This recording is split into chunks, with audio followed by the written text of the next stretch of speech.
So let me open up my agenda here. Oops, that's not the right agenda. Here we go. So I wasn't able to get a business person, but we adjusted the meeting agenda appropriately. And so we're first, as you all know, we're going to have Jack Myers going to introduce himself and talk, and we'll and take questions from folks. And then we'll turn to discussing the next steps on the revenue proposal. I know Michael Huntington wants to testify. I don't know if anybody else does, but staff will keep watching that list and put up a red flag when we need to leave enough time for them to have their opportunity. So, when we turn over to Jack Mayer. Great. Hi. So, hi, Dr. Meyer. I wanted to start by offering just a quick introduction of Dr. Meyer so that everyone knows who is joining us today. So Dr. Meyer is a principal in the DC office of Health Management Associates, which, as you know, is the firm that's been working to support the project team. He was the founder and president of the Economic and Social Research Institute. Dr. Meyer conducted policy analysis and directed research on healthcare access issues for several major foundations, as well as federal and state government. Dr. Meyer has also directed studies on overcoming barriers to healthcare access and on innovative designs for extending health insurance coverage to the uninsured. He is the author of numerous books, monographs, and articles on topics including healthcare, welfare reform, and policies to reduce poverty. And so we are thrilled to have him here today to help us work through some of the conversations that we've been having with respect to cost estimates. Dr. Meyer, I'm going to hand it over to you. Okay, can you all hear me all right? Sounds like, yep. Okay, thank you, Laurel. And I just saw thumbs ups from Chuck, so that looks good. I'm gonna talk for 10 minutes, 15 at the most, because I want to allow time for questions, comments, agreement, disagreement, and a little discussion. So I'll try to move through these pretty quickly. My first point is, this is, comes from all the bruises of doing research for a bunch of years in health reform. I've learned not to make the perfect the enemy of the good and to use the data you have, even while you're requesting other data.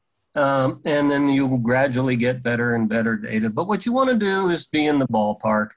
And since baseball season just started, what you don't need to be in row 3 between home plate and first base or home and third. You just need to be in the ballpark where you can see home plate. And often that means that you will be shooting for rough orders of magnitude of costs and revenues needed to support those costs. There will be people who will criticize and say, why didn't, like in my field, it's a little different, why didn't you use double-blind randomized control trial to determine the impact of the social intervention on health outcomes? And I said, well, because there are morality reasons you can't have a control group. And we did this econometric study, and we also interviewed people, and we ran focus groups, and here's what we learned. It's not perfect, but it's good. And you always explain the limitations of what you're doing and refine it as you are going. So I kind of think of this as simple algebra to get started. X plus Y minus Z. That's about as basic as you can get, where X represents what Oregon is spending now on health services for the whole population. The plus Y is you're going to bring, and I'm going to use some numbers today that I got online about Oregon. They may be a little bit off, or it's 2020 and not 2021, but it's what I found, and you can correct me later if they're on. But what I found was about 7% of people in Oregon are uninsured. That's good, one of the best states like Massachusetts and Rhode Island and others. But you'll need to bring them into the system. We're paying for them now, as you know, in indirect ways, but that'll get more explicit. But the minus z, x plus y minus z, this is important, are the savings that you're going to get.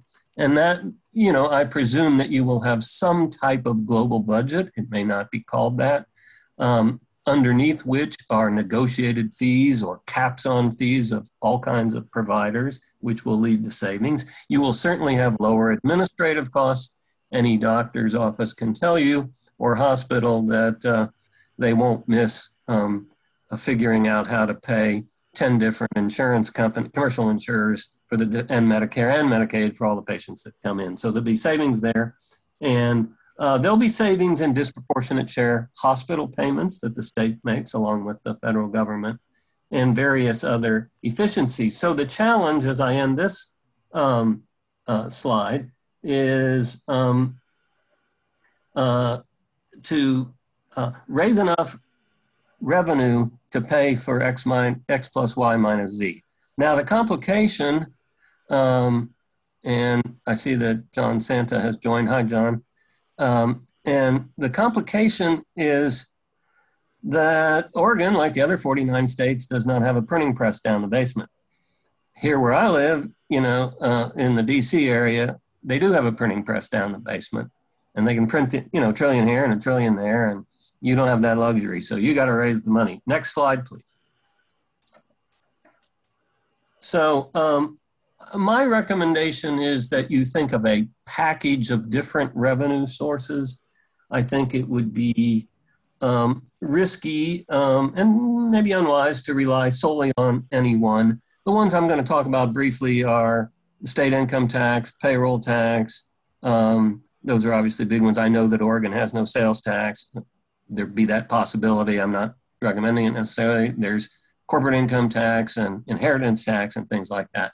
So there's a lot of mixing and matching to do. In your world, whatever you do, somebody's going to get kind of mad at you because you're going to be raising some revenue. But it's better to have a whole bunch of folks, stakeholders, somewhat mad at you than one or two powerful ones furious. And it's probably fair, too, to come up with I call it share the gain, share the pain. And I think you'll find that's helpful.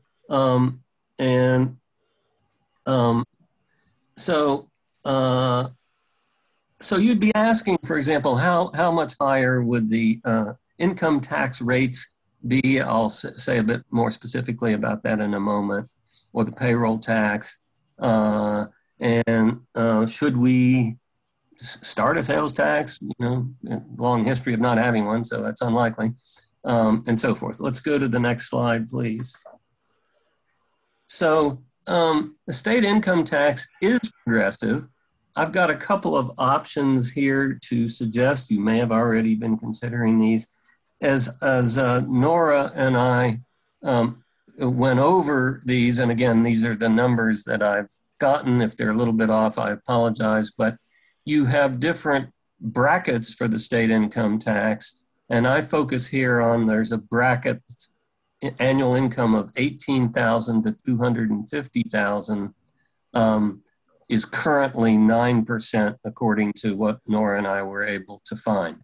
So that's a big spread. There's, you know, up to 5,000, I think 5 to 18,000, much lower rates.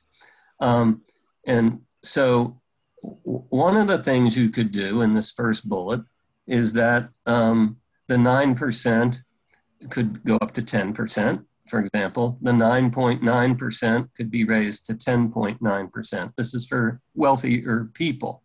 Another option, and these are not either or, you could do both, is to work on the brackets. So you might say, for example, gee, it's a long way. People making $18,100 a year currently are paying the same tax rate as people earning $249,000 a year.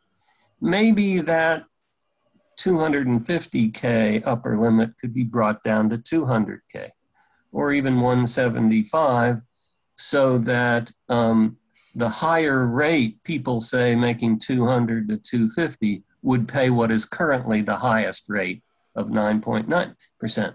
You want it to be progressive. These options I'm suggesting would would raise taxes somewhat, not extremely. We'll talk about that later, on people that are upper income and the highest income. So those are some options there. That has the advantage of being progressive. The disadvantage is, you will hear this, tax increases, income tax increases have what some economists call an extra burden. A lot of people have embellished this well beyond its actual importance, but when you raise tax rates, it does tend to discourage some work and some investment, not nearly as much as pure supply-siders will tell you. The sky won't fall, but there will be some leakage. The payroll tax doesn't have that problem necessarily, but it's regressive. It's a fixed percentage. The rates I have, again, there are different types of rates, but what I found was a minimum of 1.2%, a maximum of 5.4%. New employers start at 2.6%, and so forth. There's some little offsets in the first 2 quarters, and there's some other figures depending on whether you're talking about employers or employees. Those numbers could be raised a bit. Again, I'm thinking of a package where you're bumping up the income tax in ways I suggested, bumping up the payroll tax, perhaps. You have to, pilot test these and get reaction to them. There's also the fact that, well, obviously the sales tax would be the most regressive. You know that. I mentioned the estate tax here, and I did a little digging around about Oregon, and that's a possibility.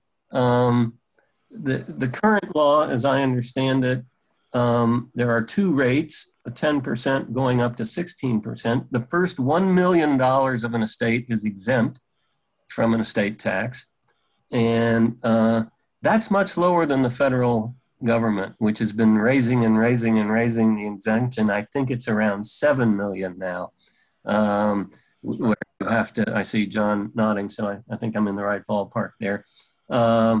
So you're well below 1/7 of the, you're already applying it to more people than the federal income tax goes. You could either raise that 1 million in increments, maybe 1 to 1.1 and 1.2 and so forth, or you could raise those rates a little bit on the estates. Obviously, this is hitting higher income people. And just quickly, as I round out this slide, I would recommend considering some sort of sliding scale premium that households would pay related to their household income. This is not going to be a huge financing source, but it's some skin in the game for the population. You could set it up so that people whose income's under 150% of the federal poverty line pay nothing, or 200%, whatever. But certainly poor and near poor people should not contribute to this. They're not in a position. And then make a progressive premium contribution. People are used to doing this in their employer plans. And believe me, this would be less than what they're doing in their employer plan. So as I round out the last bullet, find a way to capture some of the employer dollars. And now let me discuss that. If I could have the next slide, please. So, what's happened here is that in moving to a single payer system, this is my jargon, you will have done a kind of taxpayer financed buyout of the business community. They might not see it that way, but that's what's happening. I just checked some figures. They're from 2019, so pre-pandemic, but I think that in 2019, 49.3% of Oregonians were getting coverage from their employer. Maybe a little lower now because of job loss. Some of the jobs come back, some haven't.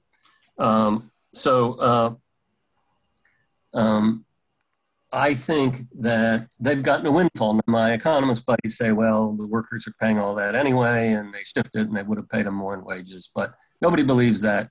So I don't try to convince people of that. They're getting a good deal out of this.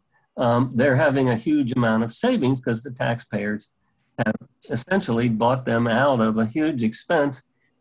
nationwide, average family premiums are close to $22,000 a year now per family that gets employer coverage. So I would say to them, you're still money ahead, and we're going to find a way. Maybe it's bumping up the corporate income tax rates. I found that, again, this is what I found online, 6.6% on the first 10 million is apparently the current Oregon corporate income tax rate. Then it goes to 7.6% on all corporate income above 10 million. Those could be bumped up. You know, this is a big issue at the national level, but I'm not talking about huge increases, but they should contribute because they've gotten a big, I don't know if windfall is it, but they've gotten a lot of, their CFO's getting a much better balance sheet, and he or she knows it. So moving right along, you need a way to recapture some of the funds that they've gotten. But my lesson, and I'm nearing the end here, is avoid making these increases on the business community too steep. That would apply to all these. Firms have options, and they need to contribute. But at the same time, you don't want to, I would say, tap them, don't smack them.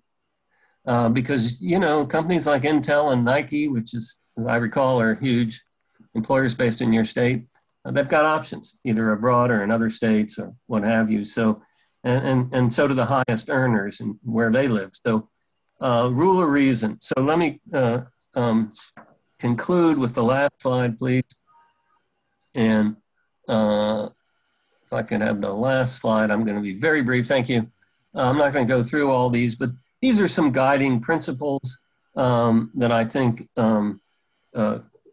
might be helpful. Obviously, you want it to be as progressive as possible, easy to understand. You don't want to have to get 12 manuals to understand what you're paying and obliged to. You want it to be stable. All these tax systems, or most of them, these tax options will go up and down as the economy goes up and down. Obviously, if it's a payroll tax, as unemployment goes up, there'll be less coming in and so forth and so on. But you want to minimize the swings. You want it to be permanent, in my view. I would avoid sunsets of the revenue stream. I'm not going to hit all these, but scalable is important. You will probably, I'm thinking, phase in the program as many, you know, programs are done. And so you want to make sure that your revenues can be phased up as implementation phases in. So that calls for things like, maybe we'll raise this tax by a percentage point in period 1, but another percentage point in period 2. And we'll adjust that as we see if how predictable, that's another criterion, our projections are. On ERISA, you know the story here. I would just say the ERISA shield is stronger than the Star Wars shield and nuclear weapons, and stronger than any shield I know of or that anybody carries. So avoid it at all costs, because you don't want to be tapping current employer welfare funds, as they call them, health and welfare funds. You know that. And finally, a dedicated fund that can't be rated, and maximize all the federal dollars. I assume you're working with Medicare to get their participation in this. Always a challenge, but that's obviously a key. So I'm going to wrap up there. Thank you for inviting me, and I'm happy to answer any questions or just hear what your thoughts are on this. So,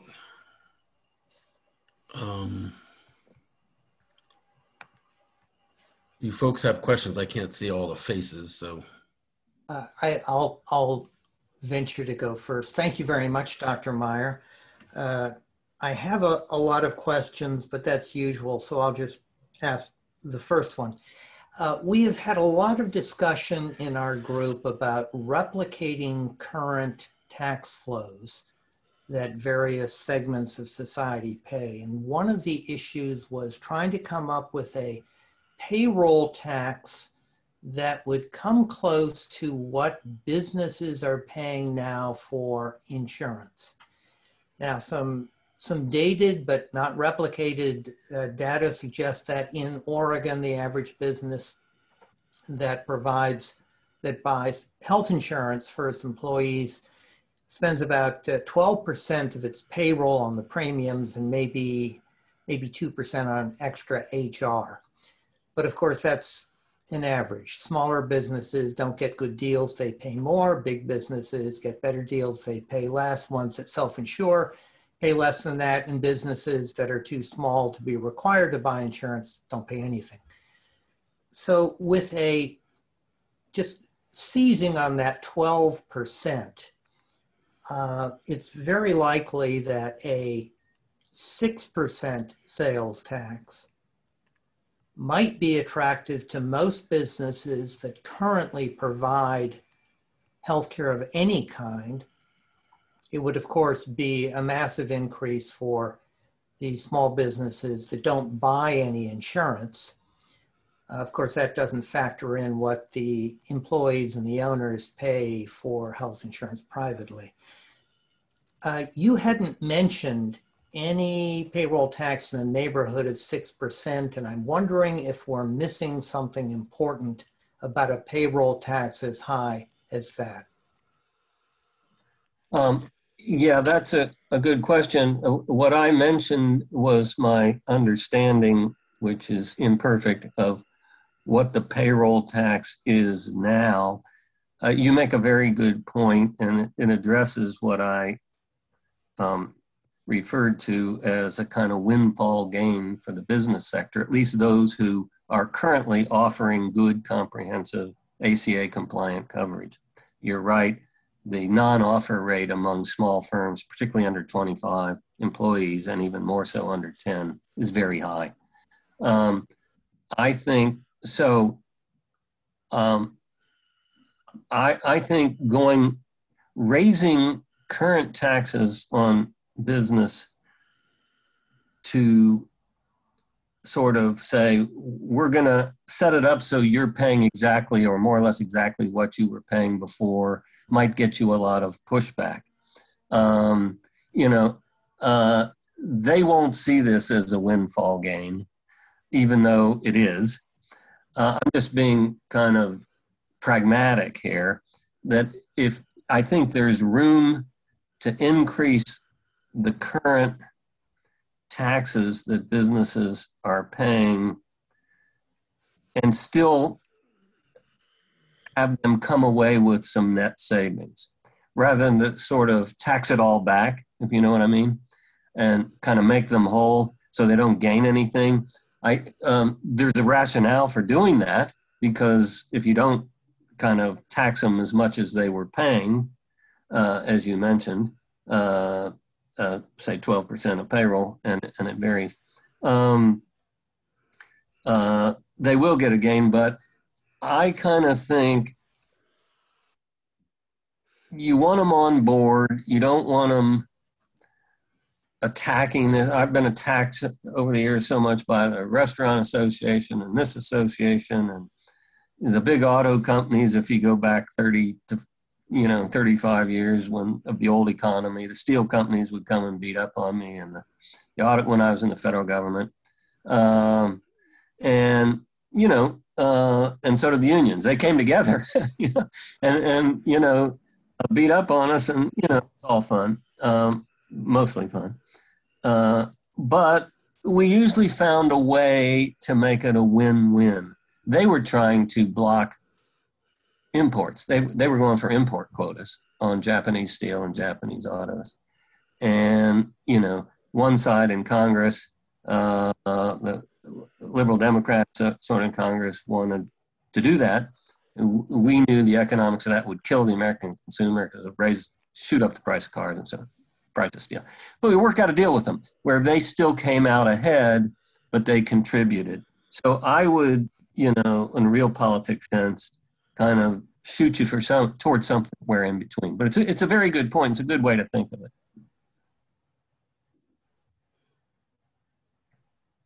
Other questions people have?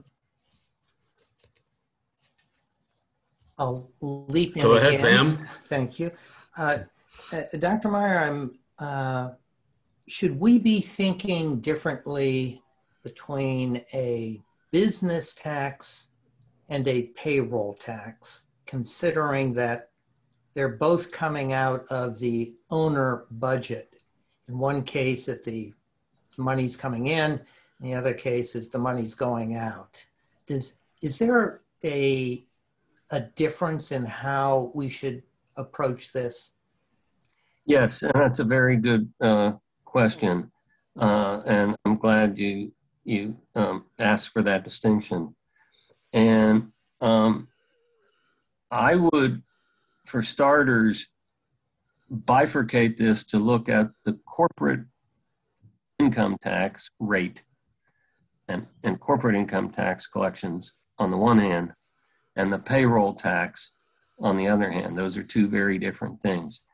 Now, the one problem with corporate income tax rate is corporations have a way of getting their net income down very low, and expensing a lot of things. And so it sounds high, but we all know stories of major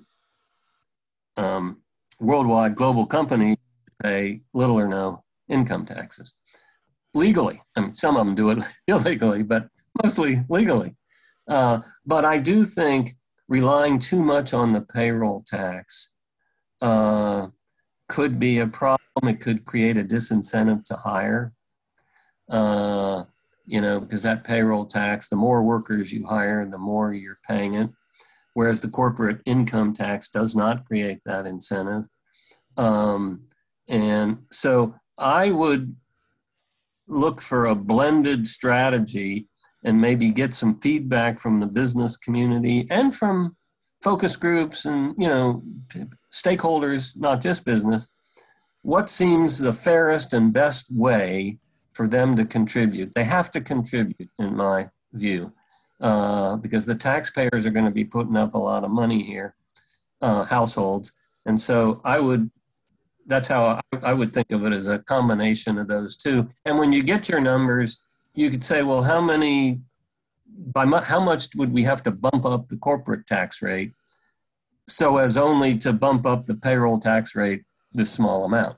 And then you play around with the numbers and test it out on them and, work out something that seems fair.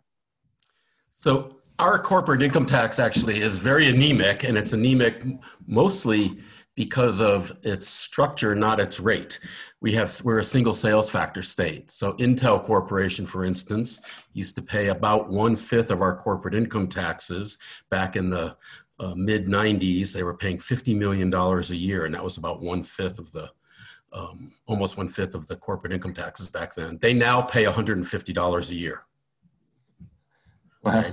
Because of single sales factor. Nike's taxes went down by over 90%.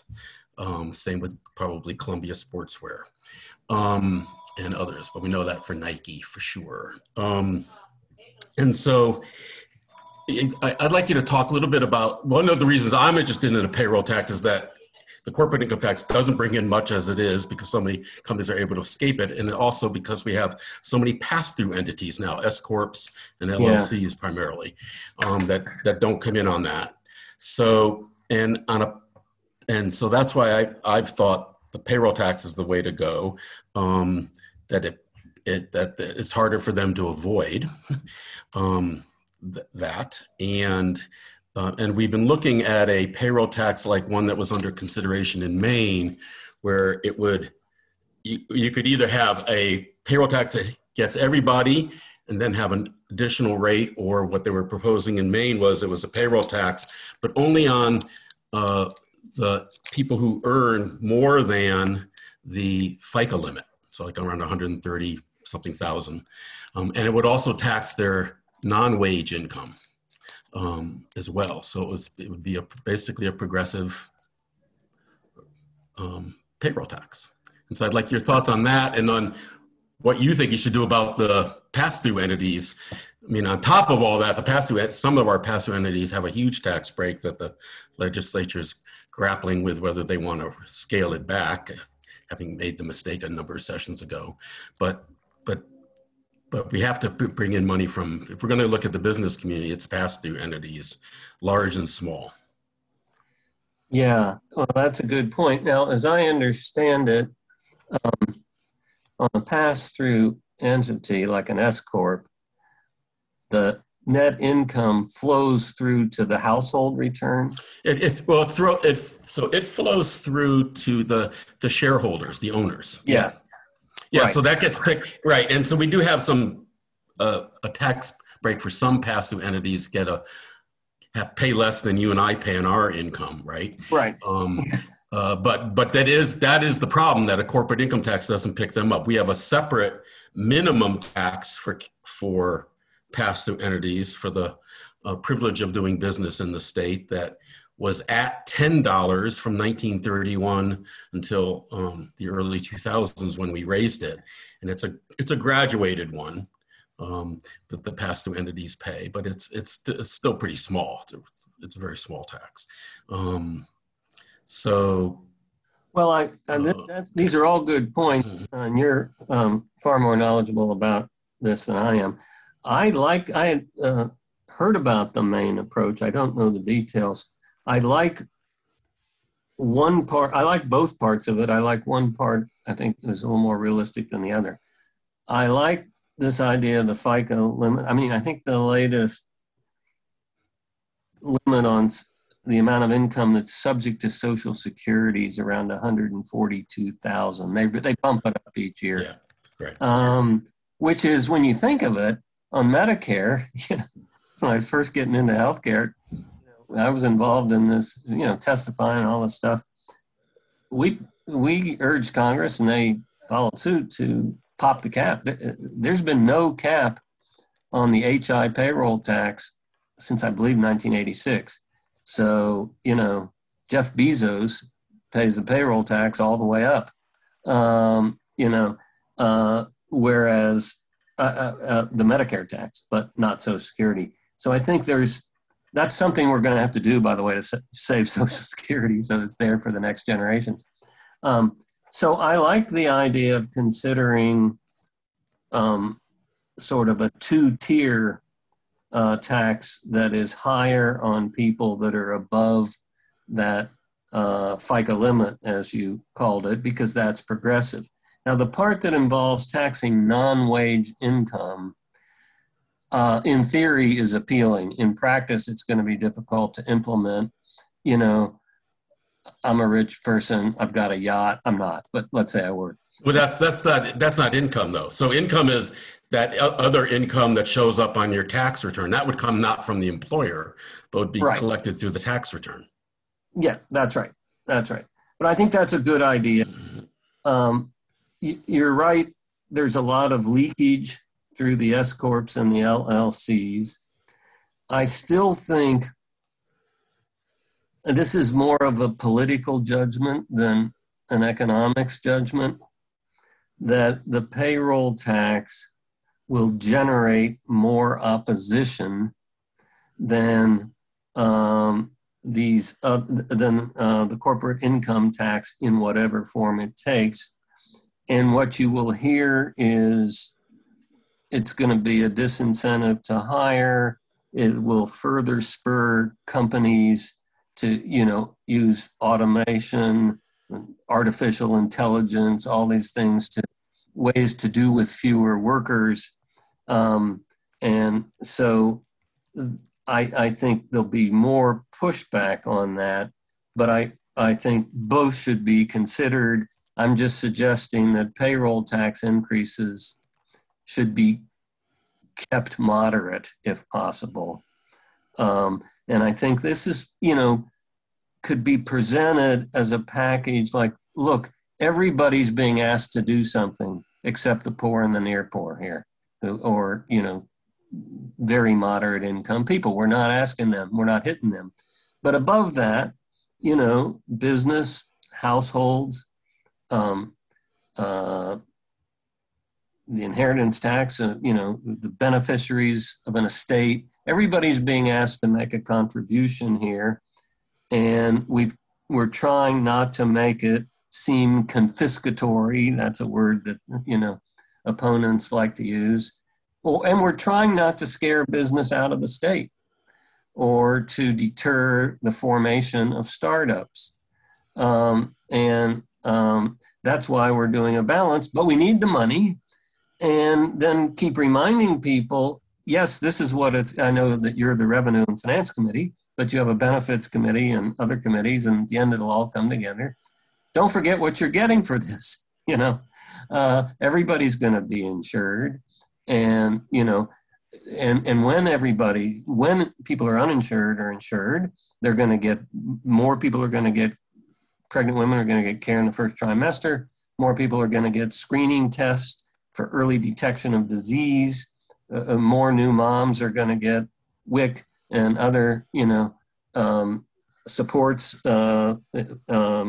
And there's going to be more of, we're going to deal more with the social determinants of health, because we all know, and that's part of the package, that, I've been working with a group called Green and Healthy Homes Initiative. They're based in Baltimore, but they're around the country now. And they do home visits for kids with asthma. And there's nothing medical hardly about what they do. They come in and they find all the triggers in the home. The mold, the leaks, the water leaks, the lack of pillowcase, all of it.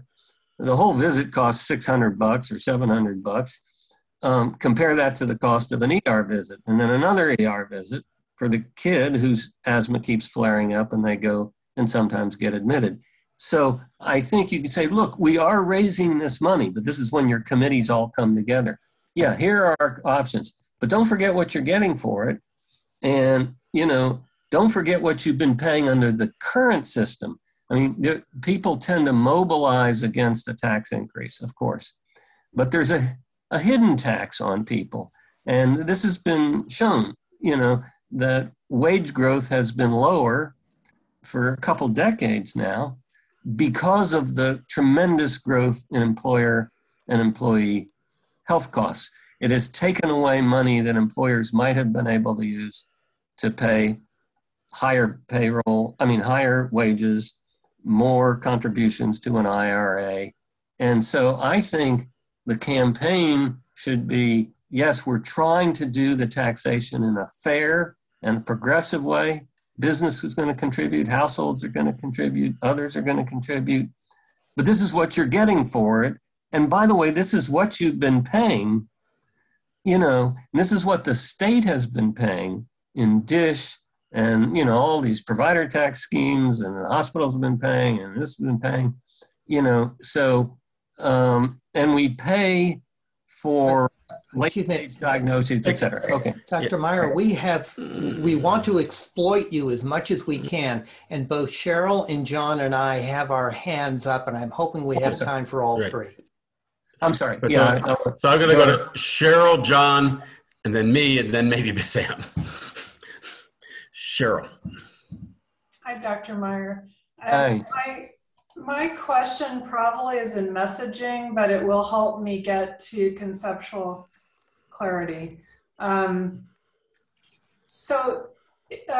would really help me a lot to see the comparison of costs side by side. I'm kind of envisioning a very simple chart that shows what we're paying in payroll taxes and benefits and everything right now compared to what we'd be paying if we put this bundled solution together, so that I can see for myself what the comparison is. And I think what I'll find, as you've alluded to, is that, we won't really be paying more. It's just we're paying a different way.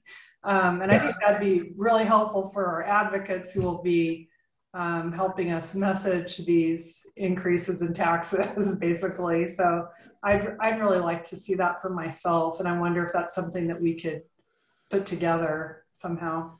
Well, that's a very good point. And you can talk with Nora and Janine and others at HMA, whether that's something you want them to do. And yeah, I'm not sure who would do it, but I would just like to look at it. But it's very valuable. And I think Go Every ahead. time I look at these options, I'm like, gosh, I don't know. I mean, this seems a little high, and I don't know if we could swing that, but I don't have the numbers, Yeah. the total numbers to really compare. So I'm just kind of doing a little bit of guesswork, I feel like. So. You're absolutely right, Cheryl. And I think what you'd find is actually once you get from here to there and a single payer system well designed with a lot of efficiencies in it and care management in it and so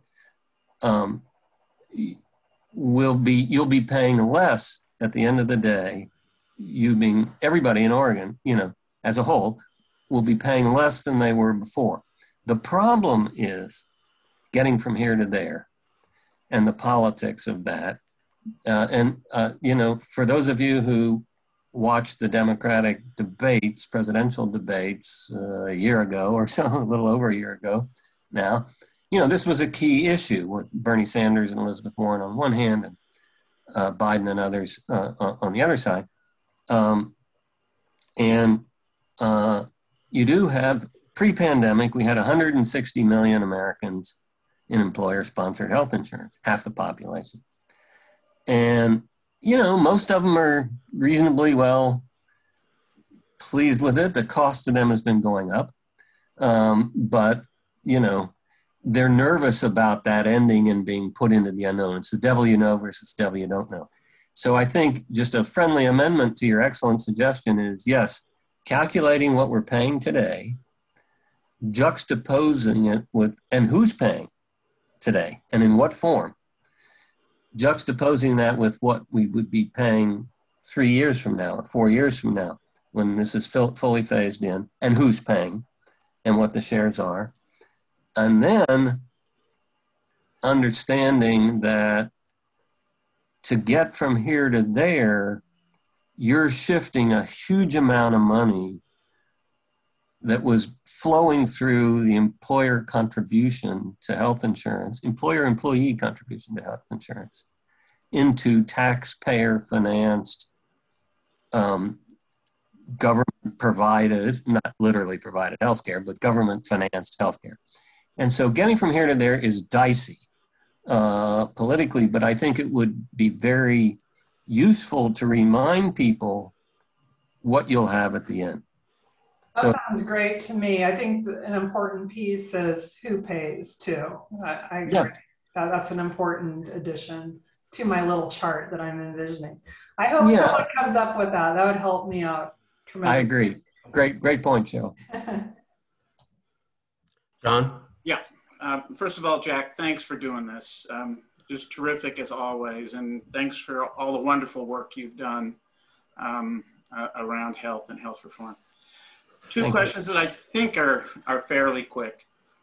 You referred to one of them. My sense, I focus a lot on Medicare. My sense is Medicare Part A is facing a stabilization decision sometime before 2025, which means I think the Biden administration will likely at some point prioritize that. And so there's going to be a significant congressional action needed to stabilize Medicare. Is that true? Yes, and CBO did a report on that, John, in which they said 2024 is when they think, choosing my words carefully here, it's not that Medicare will be insolvent, but in 2024, and this compares to just a year ago when we thought it would be 2026, so it's coming at us, that again, this is the HI Trust Fund Part A hospital, would only be able to pay, I think it was 83% of its bills. So it would be 17 percentage points short if we don't act. And then next year that would go down to say 66%. And you run that out 3-4 years, it's gone. So Congress is not going to be able to let this happen. They keep kicking the can down the road. It's way ahead of Social Security. We got problems in Social Security, but Medicare is coming at us like a freight train. So yes, we're going to have to deal with it. And, it's going to require some combination of possibly a payroll tax increase, certainly more possibly more contributions for income relating the Part B and Part D premiums, a sharper increase on higher income beneficiaries, and lots of unpopular things, because that one's coming at us. Absolutely. Second question, has any state raised funds to provide additional services for Medicare patients? Essentially said, okay, the federal government's getting 2.9%, half from employer, half from employee. If you live in Vermont, your employer now is going to collect another 1.1%, and Vermont is going to take that and create a Vermont Medicare Trust Fund in perpetuity, because we're going to do more for Medicare folks than the federal government does. Has any state done that, proposed that, et cetera? Well, I'm not familiar with the exact states, but many states, as you know, have been using home and community-based waivers for service, more and more reliance on them for services outside of long-term care facilities in an attempt to keep people from being admitted to nursing homes and assisted living facilities. Quite a few states. I can't list all the number of them. The other thing to watch is the new Biden proposal on infrastructure. And I was surprised to learn a couple weeks ago, and I think it was not in the original idea, that contained in that proposal is a major increase in funding for personal care aides, home health aides, again, home care, and relating that to the Medicare benefit, because, right now, as you know, if you need PT and OT and speech, Medicare will pay for that for so many weeks and so forth. If you need some kind of custodial care or some kind of care of help on ADLs, assistance with daily living, that's hard. So keep your eye on what happens to that. The SEIU is pushing that proposal pretty hard. Republicans are saying, wait a minute, I thought this was infrastructure. Now you're talking about home care. How's that infrastructure? So I don't know what will become of that, but you're definitely right. But these issues are coming at us heavily. And I would look at the states, I'm sorry, I can't rattle off the best ones right now, that are doing the most with home and community-based waivers, including adult daycare and Meals on Wheels and all kinds of services for people to keep them in their community. So my question is, I have a sense that people don't know how much they're getting, the value of what they're getting from their employer. Some people do.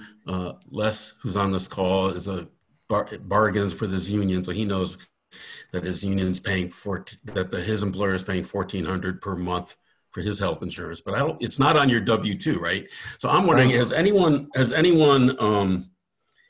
and people don't, and they not only know that the employers, then they have to sort of say, well, how much am I paying for that employer provided coverage?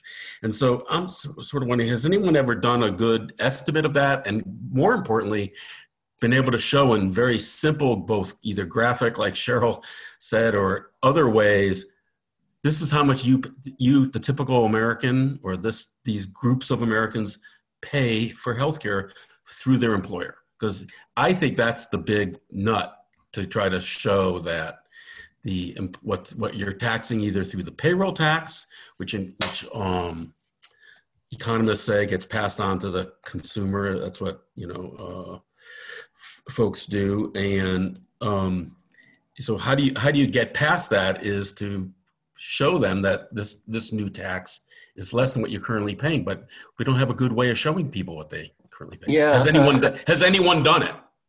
Well, to some extent, yes, Chuck.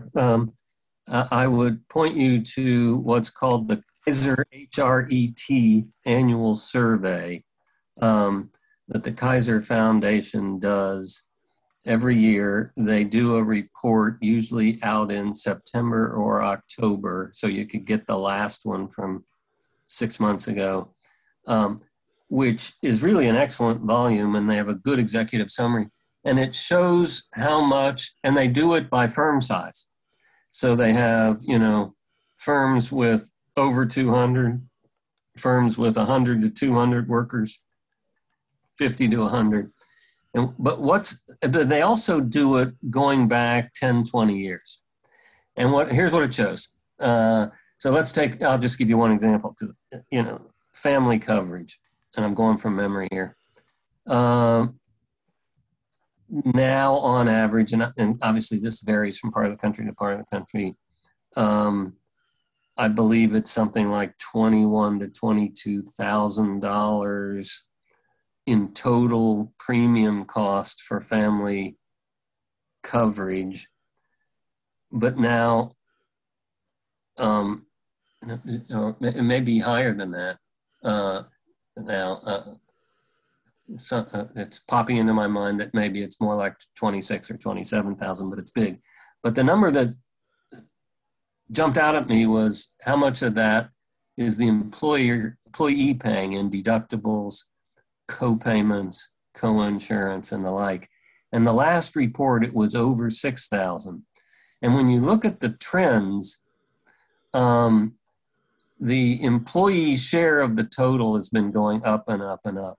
Employers have been passing more of the cost to their workers. And some employers have gone to employee only and not family. We'll cover you, but not your spouse and kids. That's another thing. That's not widespread, but it's happening. So, all of these things, people ask, well, why is there all this interest in single payer or a public option that Biden favors or others? Well, and people say, in the debates, Pete Buttigieg was articulate about this, why are you going to chase people out of employer coverage that they like? Well, a lot of them like it, but they're also finding it harder and harder. And the Kaiser, to meet their share, and what the Kaiser report does, and you can find this elsewhere too, is to look at the growth of wages over the last 10 years, 15 years, 20 years, which you'll find is probably about 2% per year.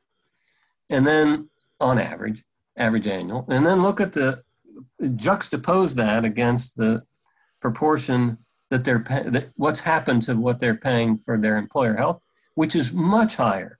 So they're getting squeezed. The employees getting squeezed because their wages are going up very incrementally and their share of employer coverage is going up much more. And you keep running that out and it's not stable. So, we tend to think that employer coverage is this stable thing, and now you have this risky scheme of a single payer system, but actually employer coverage is not stable.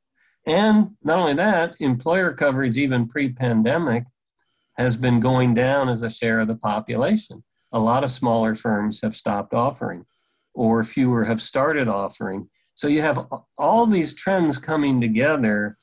And, this is back to Cheryl's point too, in a way. If you can show through some clear charts, nothing fancy, this is what's happening to where we are now. And so we need to do something. And if you run it out, you're going to find more people dropping out of the employer bucket. Also, there's been an increase in turndowns by employees because they simply can't afford the share. So all those things are going on. Great. So I think we're way past the time. Is yours a short question and short answerable, Sam, or can it? I just want you to know, Dr. Meyer, you mentioned premiums.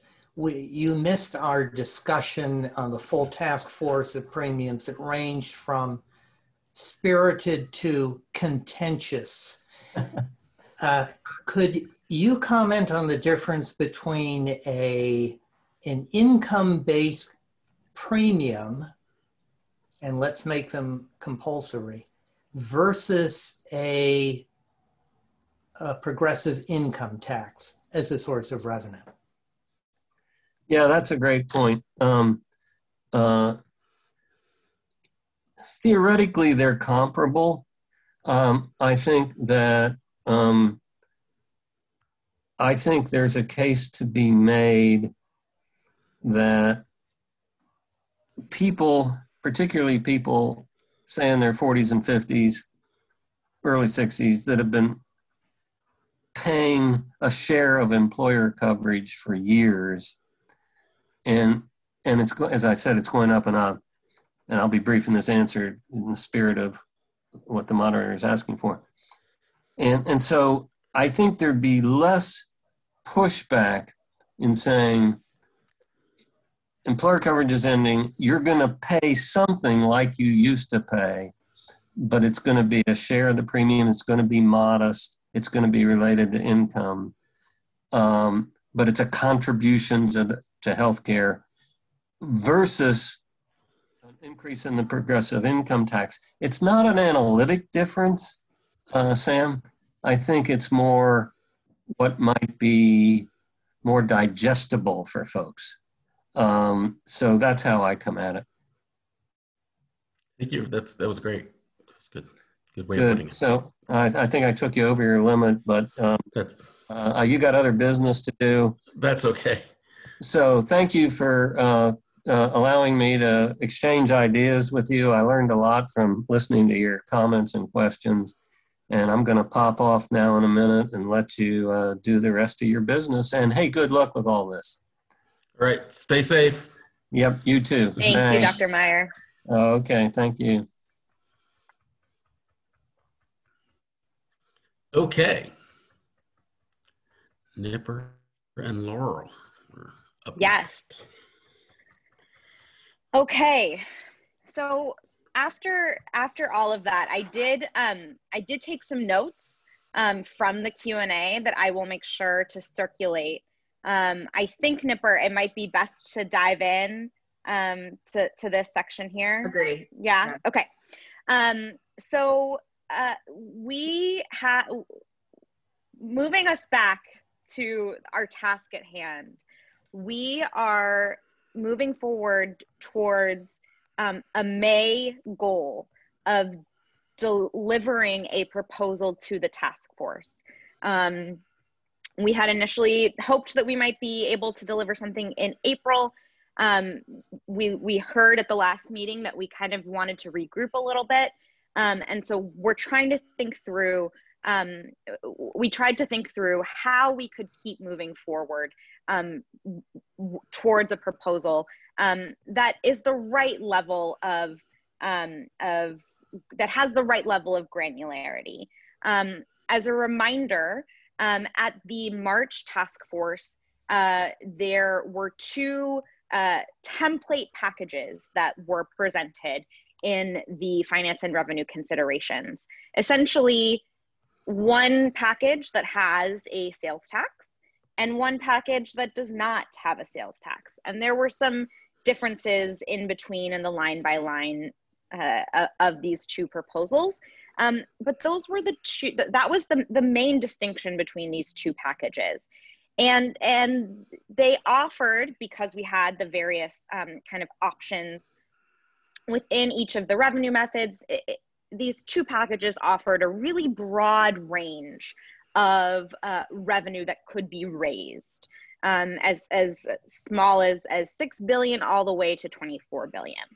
And so at the end of the last meeting, when Nipper, Chuck, and I kind of checked in, we sort of thought to ourselves, you know, taking a step back, what are some kind of, how can we try to make some broader kind of statements with respect to the revenue methods that we're considering? And one thing that Nipper and I kind of were thinking about is that because we've kind of created these two different options, there's a real honing in on, you know, sales tax or no sales tax. And one thing that we've thought about is that this question inherently has been bringing the tag back to questions related to cost estimates. And we heard that at the last meeting, that there's this real desire to have more granular cost estimates. But again, when we reconvened after the last meeting, we really do feel like there are elements of the proposal that can be drafted before we have the most granular cost estimates possible. And we heard from Dr. Meyer that, you know, there is work that can be done, even, you know, without having the most perfect data at hand. So what we wanted to do first is start with putting this question of a sales tax aside for a second. We're gonna get to it later on in this discussion if we have time, but we wanted to instead pivot to thinking through the parameters that the tag could include in a proposal for a payroll tax and an income tax.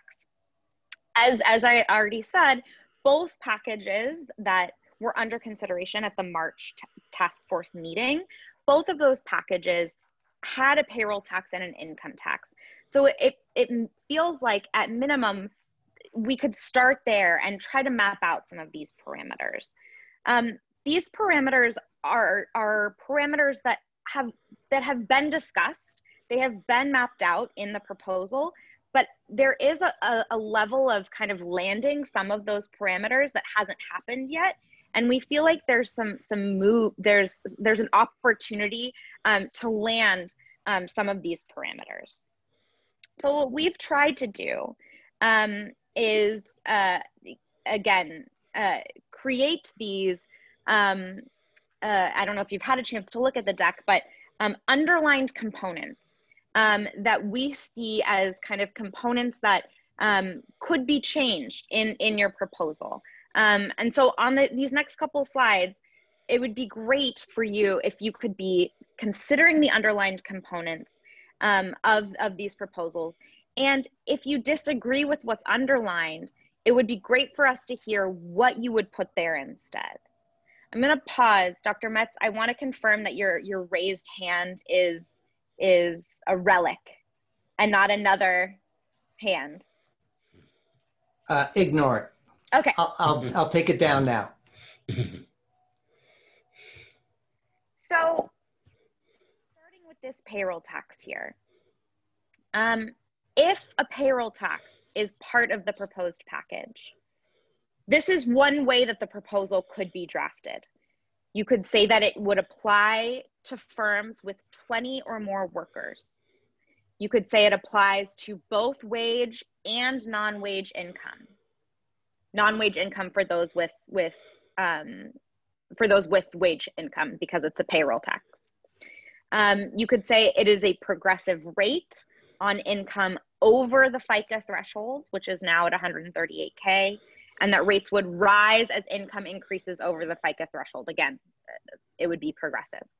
You could say that the tax applies to the employer on wage income and to the employee on non-wage income, remembering that as Chuck has indicated, economists sometimes suggest that an employer tax would also impact employees. And the tax rate could be based on what we find is the cost of health insurance to the employer. So Laurel, can I just jump in for a second? Please.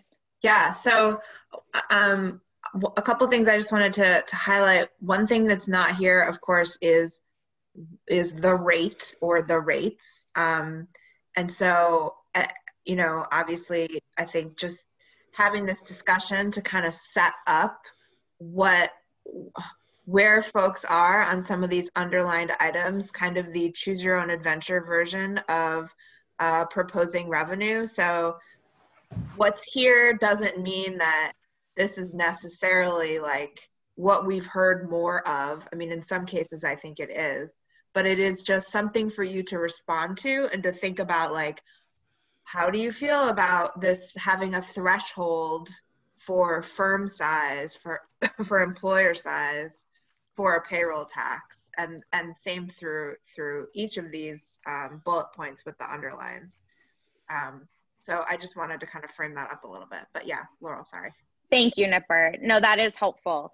I think that to go even further, we really felt like there were so many options that were being discussed, and that it could be helpful to really respond to what a proposal could look like, highlighting some of these, again, as Nipper said, are parameters that we've heard from you for the most part, but some of them aren't. Chuck, is there anything else you'd like to offer in terms of kind of the conversation that we had of trying to land some of these parameters? No, I think we need to go, I guess we should, I'm not sure what we should use for process. I think we should go through each one and sort of see where people are at. I don't know if it's a vote or comments or whatnot. Yeah, I think, to me, it seems like maybe we're not at a voting stage quite yet, but just to kind of go through each of them and see, get comments from the group as to how strongly people feel about these various elements, or if there's questions that come to mind. And I guess I would say that I think we could do the same sort of these type of elements with a sales tax. So I hope we have time to do that. So, I'll start. I would say if I look at these, I'd go, for a lot of reasons, think it should be all firms. I think because of gaming, because it's no 20, so sort of no magic number.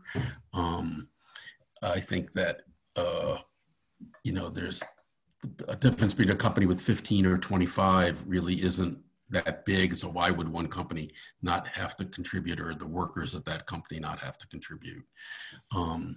So I just think it's,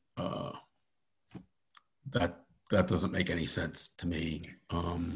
So I see a thumbs up from Dr. Santa. Are there any other thumbs ups here? I see a thumbs up from Cheryl. Thumbs up meaning agreeing with Chuck.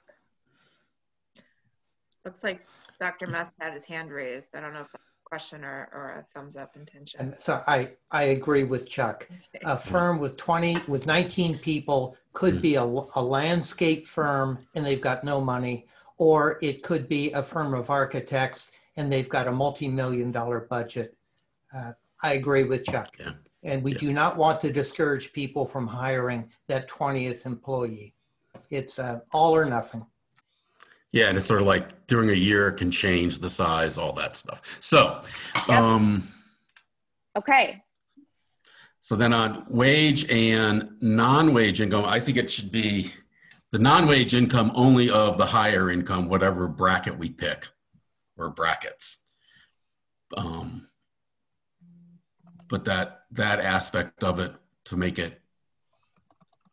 Go ahead. For wage income and the non-wage income of the highest income people, or the higher income people.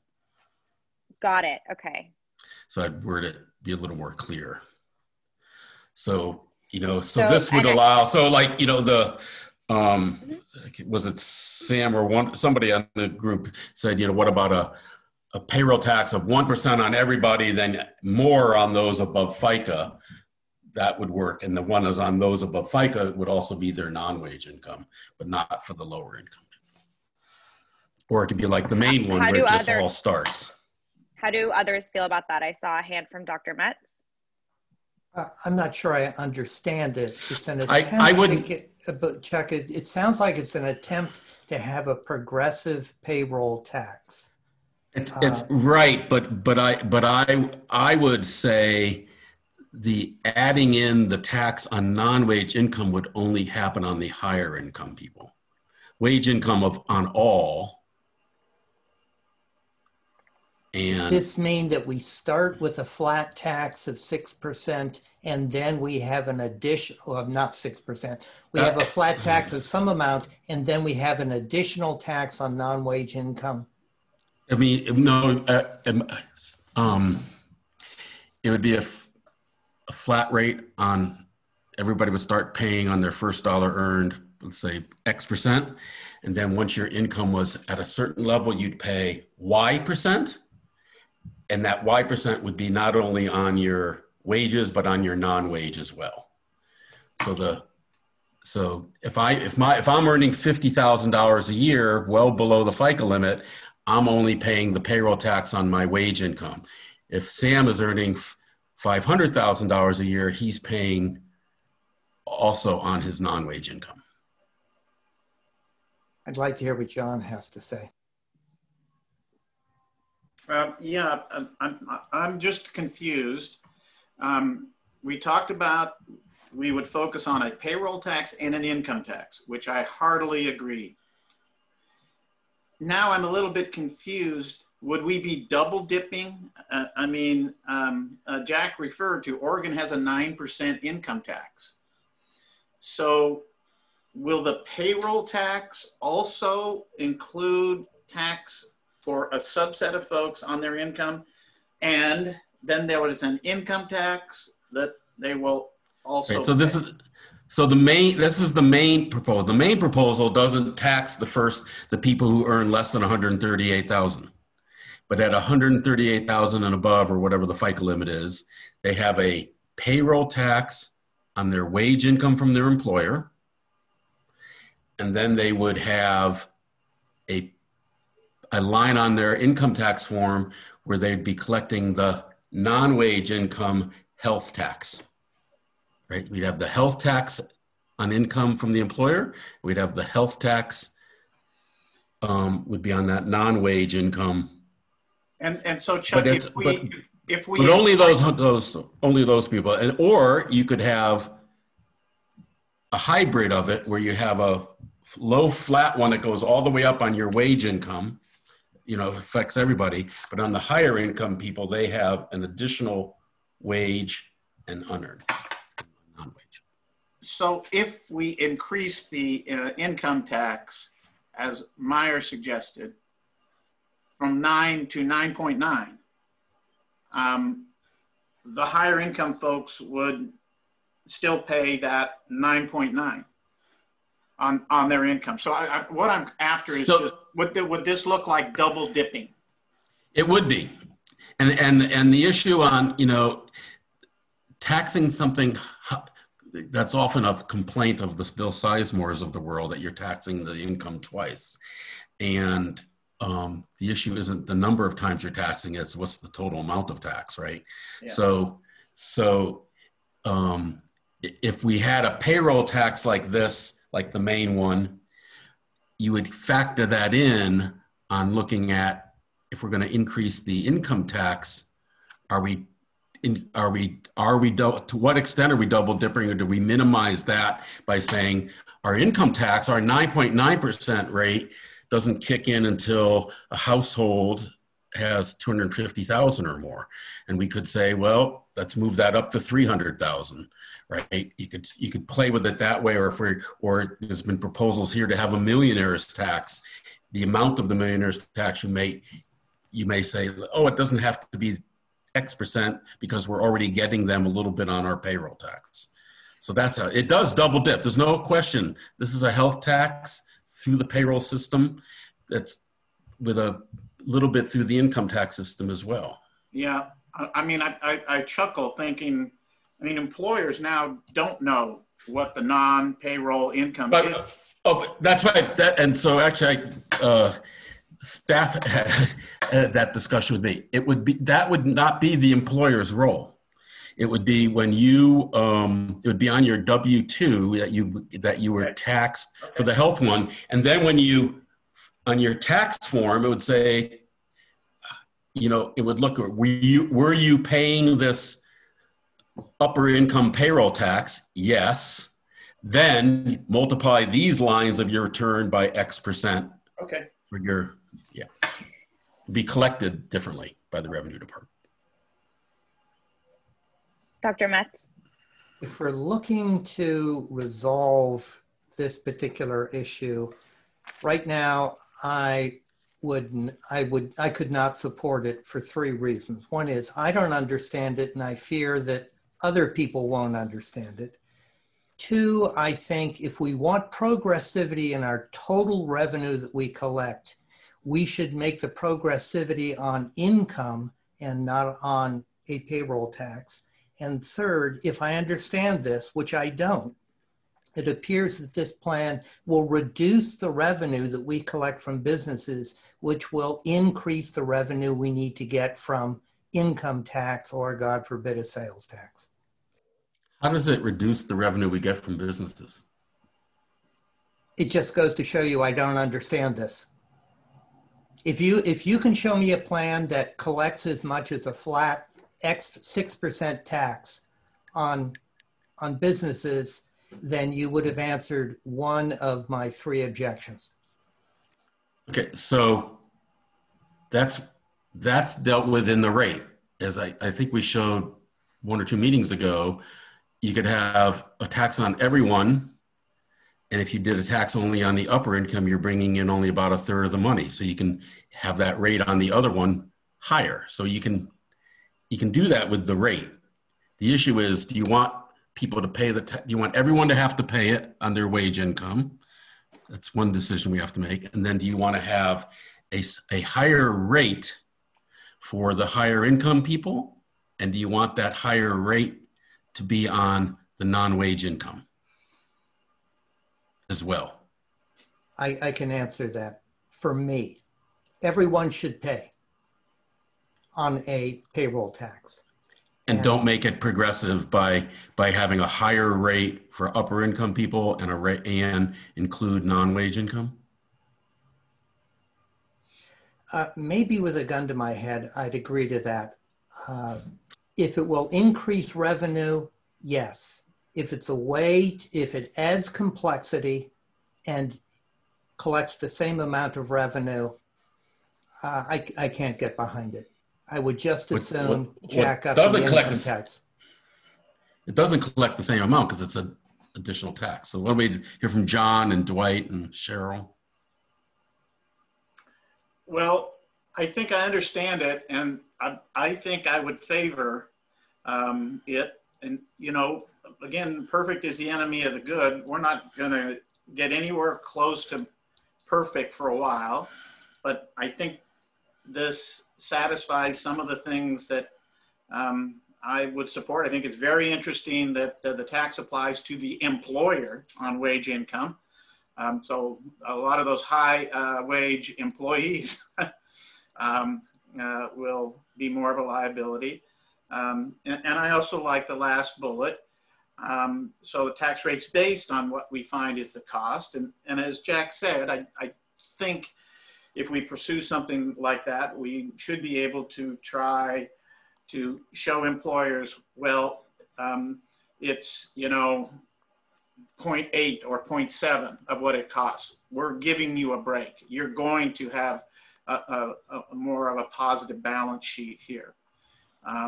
So I think for purposes of the May meeting, this looks like a reasonable stake in the ground for me. Sure, lots of questions and an example of some sort might be helpful. So I'm a yes.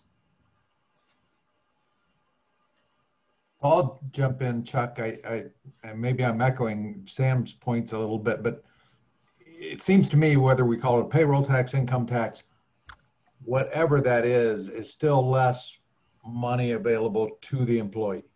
I mean, it's a pass-through tax. So if we tax the employer on a payroll tax, that's less money that employer has for wages for their employee. So is that a fair assumption? So let's use Les as an example. Les knows that his employer is now paying $1,400 a month that he's not getting in wages, or possibly could get in wages, right? So if we had a payroll tax and it was all on the employer and it totaled only $1,000 a month based on his wage and the tax rate, he's not guaranteed, his paycheck's the same, right? If it's on the employer. I will tell you that once it goes to Legislative Revenue Office or Institute on Taxation and Economic Policy and they model the tax, they're going to say Les is paying it all. it's coming out of Les's pocket in lower wages, even though his paycheck didn't change. Okay, so it's sort of like, what's the impact when you look at the impact of taxes is different than sometimes on what's actually on your paycheck.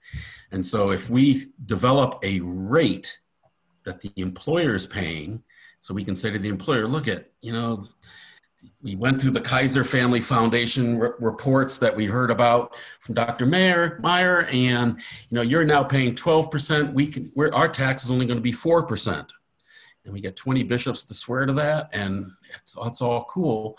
They're still going to oppose it, right? And that doesn't mean that the paychecks are going up. We're bringing in the money, and that doesn't mean the paychecks are going up. It's costing less. For the employer side, if they're now writing off $1,400 as a legitimate expense, and instead they're going to only write off $1,000 under the tax, actually that's more profits for Oregon to tax, right? And the federal government to tax. So it doesn't necessarily go into his wages. It does end up being more profits for us unless they do put it into wages or some other expense. So, that's how that would work, and so that's why I think it's a political decision about if you have even a flat payroll tax, is it all paid by the employer or all paid by the employee? That's a political decision, not sort of an analytical one, because at the end of the day, people are going to say that's paid by the employee. The other point would be, we're differentiating between non-wage and wage income, and we're looking at, do we look at a certain income level? And it seems perhaps the simplest is to look at a total wage, non-wage, and make it progressive based on that without looking at, what's the base wage. I just think it leaves room to game that system as well. Yeah, I mean, it's sort of analogous to like a sales tax proposal where you have a credit. It's making, the criticism of a flat payroll tax is that it is on wage income only, that it's not progressive. You could make it that tax on wage income progressive. You could do that. Well, you make it progressive based on their wage and non-wage. So yeah, the employer can't though. I mean, that's so. Okay. So it sounds like go ahead, Laurel. Well, what I was going to say is I went ahead and highlighted this bullet point here because it seems like this is the one bullet point where there's really some questions, some lingering questions. But I wanted to check in to see, am I understanding correctly that the rest of the bullets seem to be more or less in line with what you all would like to see in a proposal? I'm seeing nodding heads from Dr. Santa. I'm seeing quizzical faces from Dr. Metz. It sounds like there's still some disagreement / confusion on the next bullet point about who, whether this tax is applying to the employer on the wage income. And I wonder if we can just leave that aside for now. Like, do we need to say would it be on the employer or the employee for now? Could we set that aside for a second? Or do people feel like set aside the first half of that bullet? Set aside the first half of the bullet, yeah. Yeah. Which part? This part? Yeah. Yes. Is there disagreement on this? That's what I heard. No? I have a question. I wanted to follow up on something Dwight mentioned, and I think I also learned this from Chuck, correct me if I'm wrong, that when we have a payroll tax, this is all money that the employer is not giving to employees. That the division between, we're going to have a 6% payroll tax and the employee will pay 2% and the employer will pay 4%, is an artificial one that we can use for political purposes, but it has the same effect on the employer and on the employee. I think we should agree on a payroll tax and either ignore the question of what we're going to describe comes out of the employee's pocket and what comes out of the employer's pocket, and simply say, that's the total amount of the payroll that's going to go to the trust fund, healthcare trust fund, and not going into payroll, and leave it at that for now. So there was one part of what you said that wasn't right. The bit about how it's the same to the employee. If the split is 100% employer, 100% employer, it is the same. But once you have a split, like 50% of it, half of it, or 60% of it employer, 40% employee, then the employer, from the employer's perspective, their amount that's coming from them that's not going to the employee or to some other expense is less because it's only 60% of it. Okay. So, but I do think that we should say it applies to income on all, and we'll leave to another day the split between employer-employee, the wage income on all, but leave to another day the split. That's a political decision. And then say the payroll tax on non-wage income on higher income folks, if we did that, would obviously be only from the employee. The employer's not going to pay on your non-wage income, right? And Okay. Mechanically can't. So, am I on mute? No, I'm not. Okay. Am I hearing then that this should be basically? I'm trying to put in orange what we're gonna what we could omit. Am I hearing then that this portion as well would be omitted? I would modify it. I'd say. I would have it just say the tax on wage and the payroll tax on wage income, the split, who pays it, is put off to another day. Yeah. Okay. Okay. And so I'd want the full task force to know that that's an issue. I wouldn't want them to assume it's all being paid by the employer. How do other folks feel about this? Dwight, was this what your question was about? Maybe. Okay. Yeah, because I was hearing some consensus around this, and so maybe I got overzealous and overexcited. But okay, so framing this then more as the question of whether or not the tax applies to the question of whether or not the tax on wage income applies to the employer is set aside for now. Yeah, you know, their third bullet could say it applies to wage income on all, and who pays it is undecided. Whether it's the employer or employee. Chuck, I think we might make that more definitive and say the employer pays, and if we want employees to pay more, we'll discuss that at another time. So that it's explicit to the task force that we have discussed this at length and that it is a political issue that we need to discuss, but it doesn't impact the revenue that we generate. Right, but my problem with that, Sam, is saying the employer pays it. I don't think that's accurate because I think— Short, but it's not accurate. I'll settle for short right now. Well, I think, Laurel, back to your question for me, I hope I'm not cutting Sam and Chuck's discussion off, but my question, it looked like what we were saying with the payroll tax was that we had two options, the flat 8%, or we'd have a progressive tax so that people at the high end. So my point was it seems to me we were not looking at if everyone was obligated to pay that 8%, but there was a progressive higher rate that kicked in above a certain income level, that would bring in more revenue than the other, just the progressive. Does that make sense? Yeah, it would bring in more revenue. Yep. Yeah, and is that captured by this bullet here? I don't think we've captured what that revenue would be. it seems like it would be more than the 5.5 billion. We're looking at 8 billion on a straight 8%, Well, 5.5 billion on a progressive.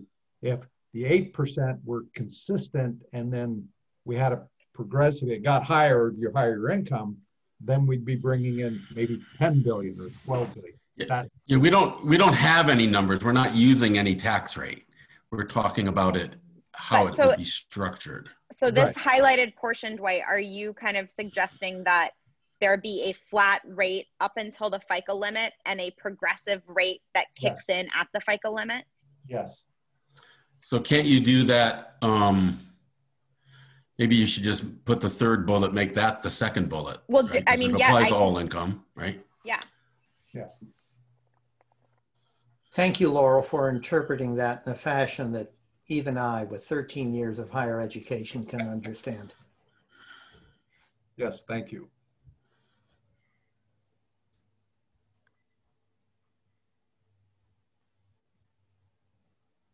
So that would result in more than 5.5 billion.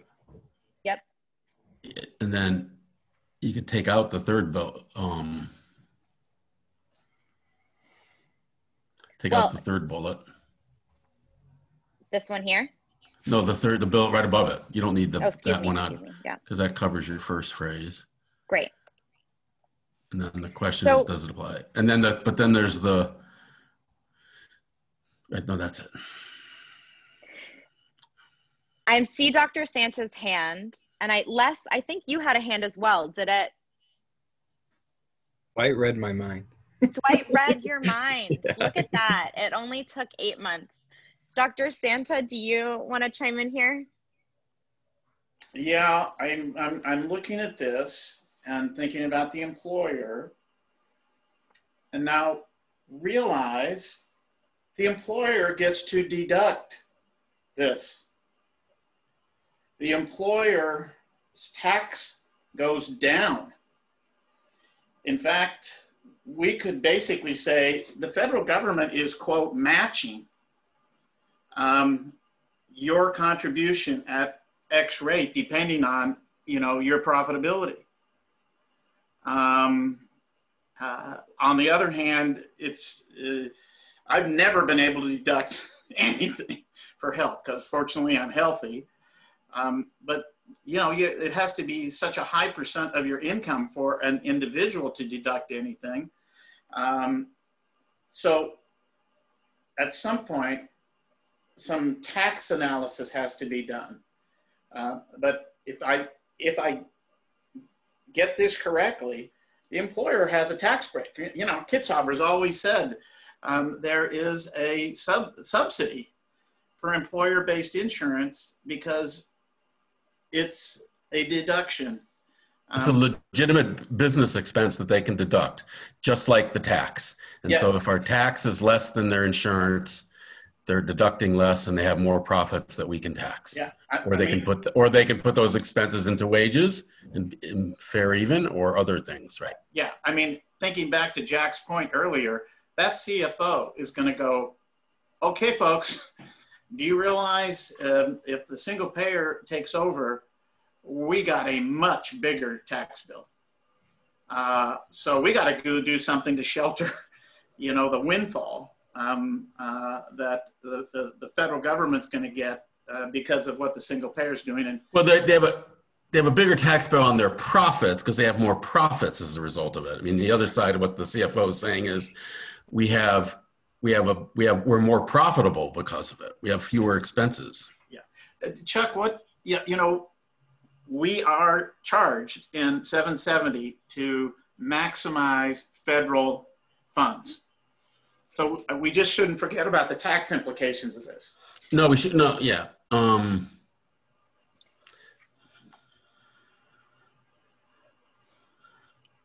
Les, I see your hand.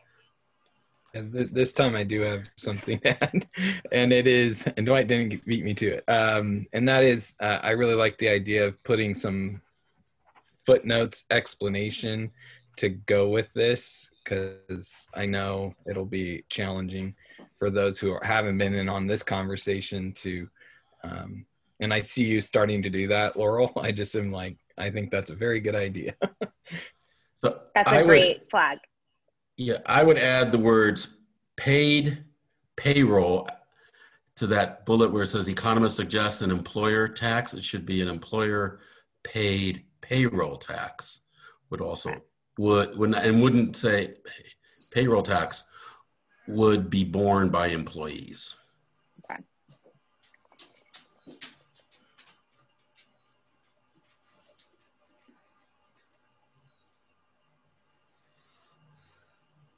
Is there an E here, guys? I think there is. I'm a horrible speller. I can actually answer that question. So this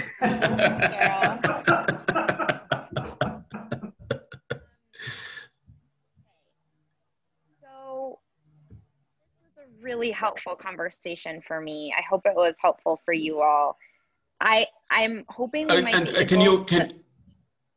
So the tax, that next to last bullet, I think that I'm trying to figure out whether that do we have agreement on that the tax applies to the employee on non-wage income? I think we said there's not really another option. Yeah, it has to, right? Yeah. Yeah, it has to. Yeah. Yeah. Okay. Yeah.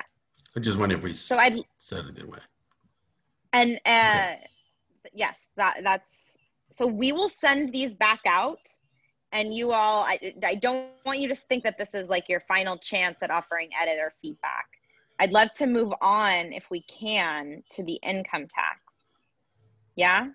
Okay. Yeah, I would because it follows the yellow one, I would move that one up. I would reverse the order of those two.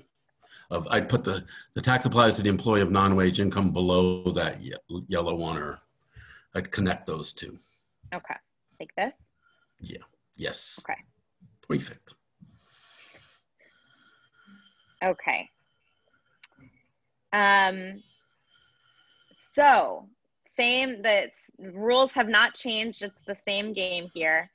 If an income tax is part of the proposed package, it could apply to as many Oregonians as possible. It could increase rates for everyone above the Medicaid income eligibility threshold. Other options would be it could increase rates across the board. It could increase rates only for high income earners. So the proposal on the table here is that it increases rates for everyone above the Medicaid income eligibility threshold. It could establish a new bracket for high income earners. I don't know if you recall in the calculator that was created, this was kind of one of the options there is creating this 13% bracket. And the rate could be set after the payroll tax rate is determined and selected to produce adequate revenue. So this really would kind of help establish kind of what do you figure out first, and then what are you trying to kind of use to reach your adequate revenue. And so this would be one proposal, would be setting a payroll tax based on predetermined criteria and then having the income tax kick in order to, you know, sort of meet your revenue requirements. So starting first at the top here, it applies to as many Oregonians as possible. How do you all feel? I'm not sure what that one means given the second bullet. Yeah. I think that what we were getting at here was trying to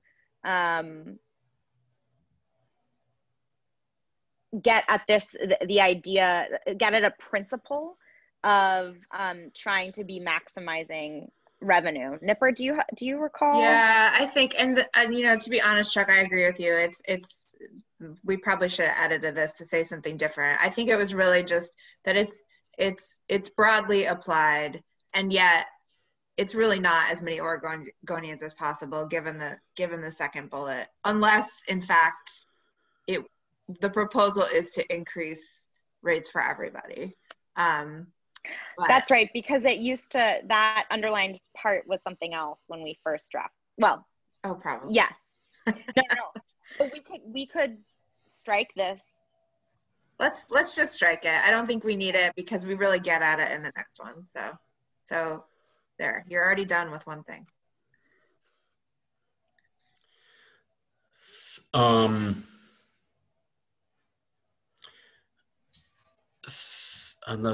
now on the Medicaid eligibility threshold, that's sort of like one threshold we could choose. You could choose another one that's, you know, even a little bit higher. I'm not sure if the EITC one is higher for families with children. So, you know, it could say everyone above low income, and it could have like Medicaid eligibility question mark or something like that, you know, as one example.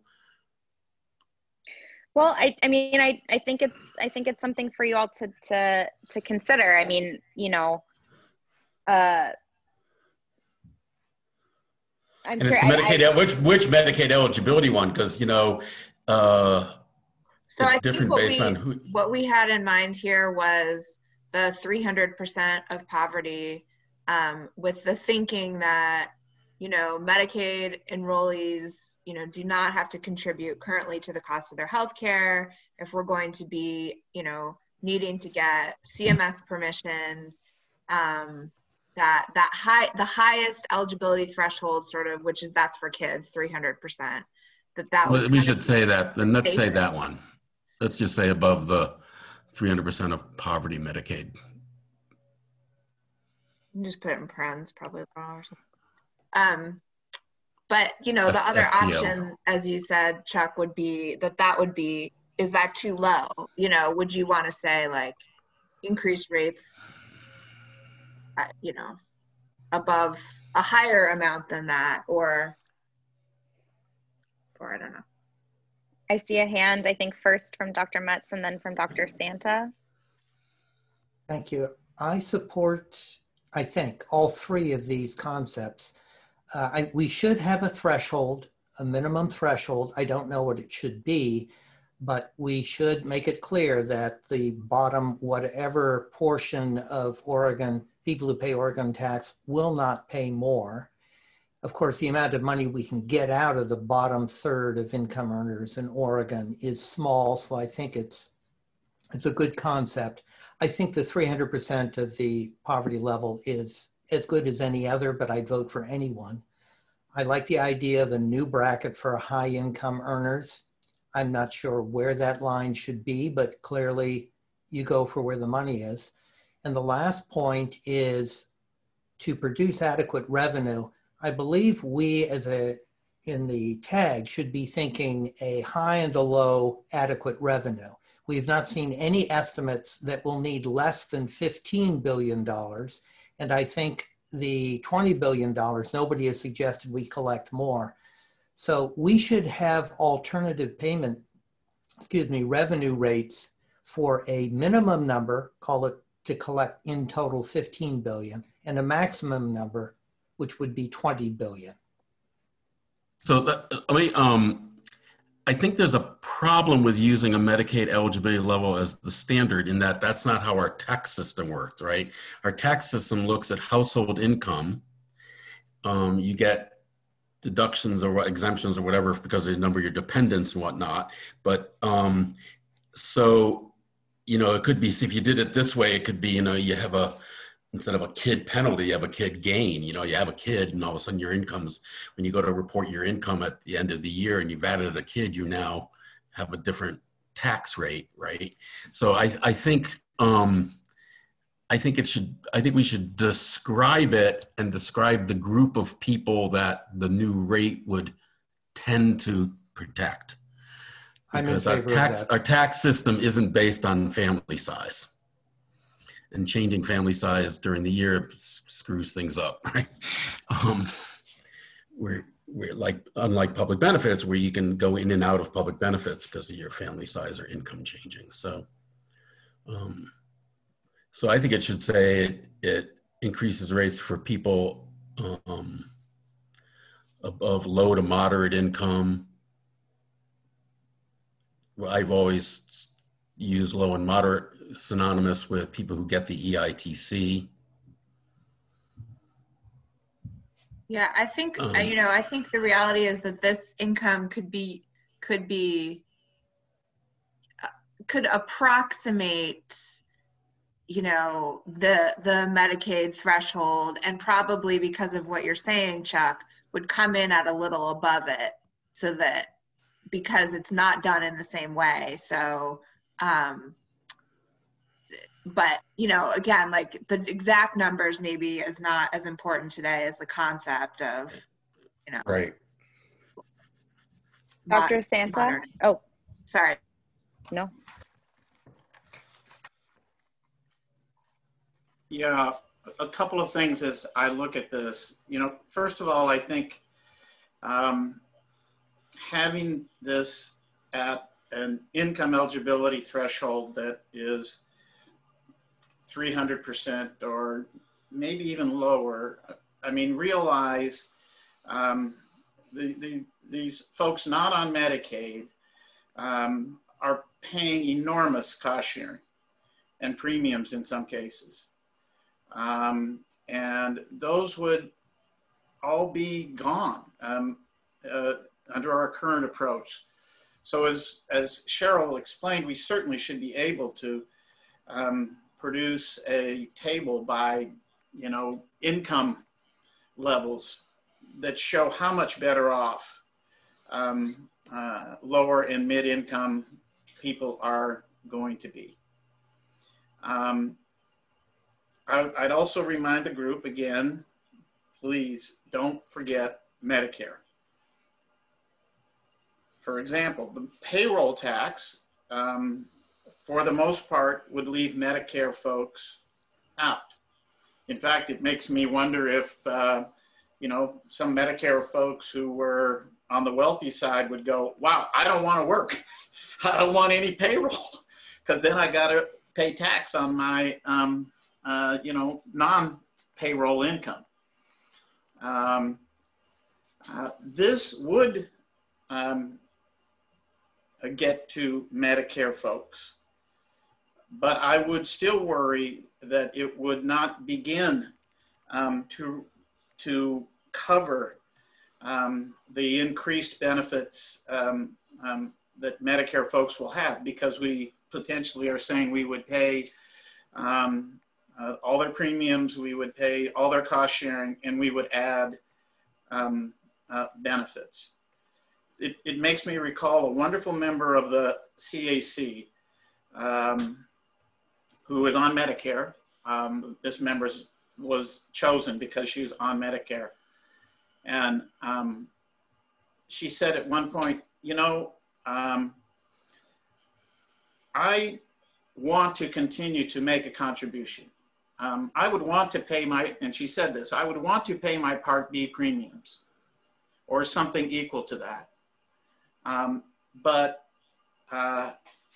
you know, I can't keep doing what I'm doing, which is paying cost sharing and other sorts of things, so that health is 35% of my costs of living. I can't do that. You know, if you can get it down to 20%, you know, I can work with that. So this has some contribution from Medicare folks, especially high income earners, but I'm just a little worried that there's still a lot of Medicare costs that we're potentially taking on. So John, I hear you, and you've been so good of continually reminding us that this should be a priority. Is there a way to integrate that feedback into this proposal, or are you sort of trying to highlight that this is something that we still should not be losing sight of? No, I wouldn't, because I wouldn't delay this, because I think it's so important to put this stake in the ground for the May meeting. Okay. But I would probably ask that there be a parking lot okay. that devoted to Medicare, and figuring out what's fair for what's fair to ask Medicare folks to pay, given the very substantial benefits, additional benefits the single payer would bring to them. Okay. So that's a good point. So if this were an environmental group, we'd have a bike rack, one facilitator had. So I want to actually take back what I said. I mean, so you can have it, you can have an income tax increase across the board. And the way, instead of saying the income tax increase that's going across the board wouldn't start with Medicaid eligibility, you can deal with family size and the 300% by having an automatic credit. That's what happens with the child independent care credit in Oregon, or what was the working family child care credit. People, there's a family size, and then there's AGI, which is an adjusted gross income, which is on your tax return. And you just make sure the adjusted gross income is at 300% or whatever the appropriate percent of poverty is. So those Medicaid people. So it increases the rates for everyone with so I would have it say with a credit for people at 300% of FPL. If making sure we're not messing up the 300% of FPL to be able to get CMS approval for the Medicaid portion of all this. That it could say it that way.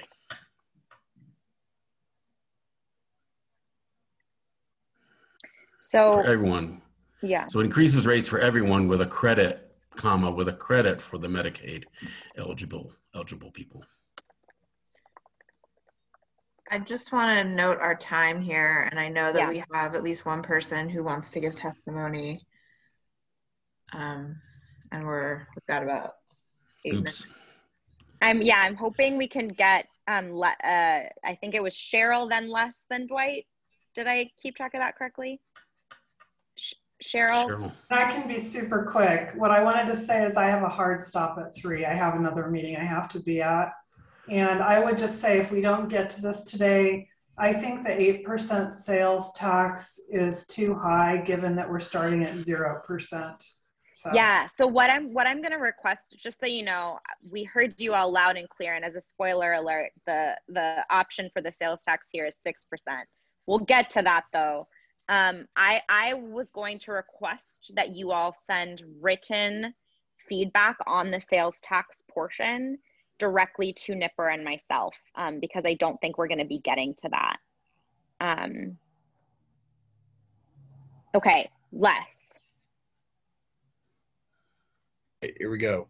So I went and dug into the EITC, Earned Income Tax Credit cutoffs, just so that people might, because I think that might be a more appropriate target for when we look at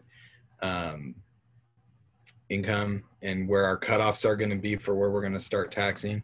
And so married filing jointly with one child, cutoff is 47,000.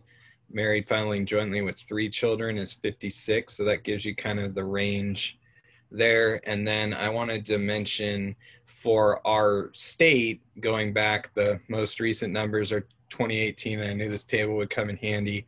The bottom 3 quintiles in the state, so the bottom 60% of earners in Oregon contribute 15% of the tax revenue. Okay, and I can pull this in. So, that's where I was, I was trying to get this table uploaded. I think it is in there in our system somewhere.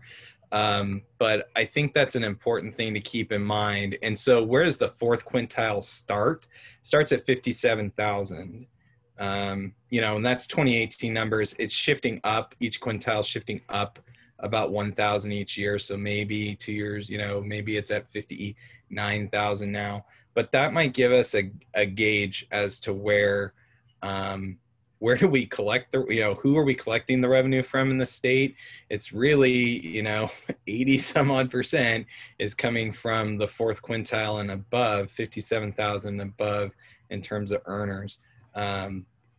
Already. So just wanted to throw those 2 things out there. And I know we don't have a lot of time. I'd be happy to talk about this table more, but I think that might give us a little estimate of where we're at in the state.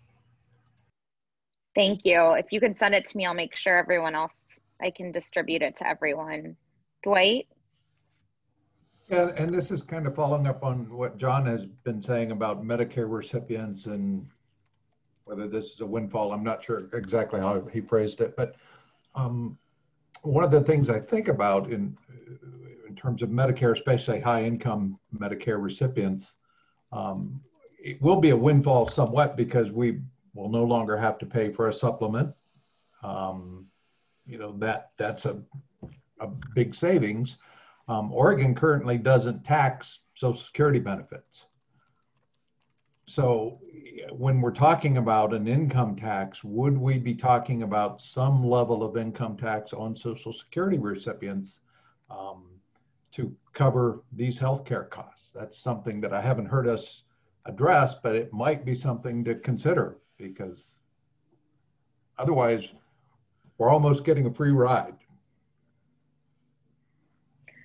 Thank you. I know, I'm sure that that will continue to come up, and thank you for flagging it here. We'll definitely make a note that this is an important piece that we need to return to. Chuck, Like we've got Cheryl, I also have a hard stop, so I don't want to diss whoever is going to provide the public estimate. Yes. I'd like to reiterate though, if I am going to send out that sales tax slide, and it would be great if you all could offer your thoughts and feedback on that back to Nipper and myself. So I saw Warren George's hand, and I know we have Dr. Huntington as well. I think we should go ahead and start with Dr. Huntington. Hi, thanks. Thank you all for the time and thinking you've been putting into this group. My comment is related to how your summary will be presented to the task force and then the legislature and then the public.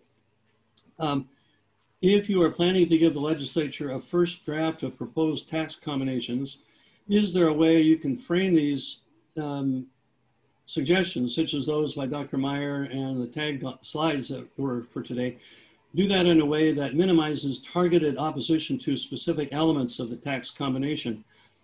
I think to be credible to the legislature and the public, you can show the multiple options that you have considered without implying that you have chosen the best solution yet.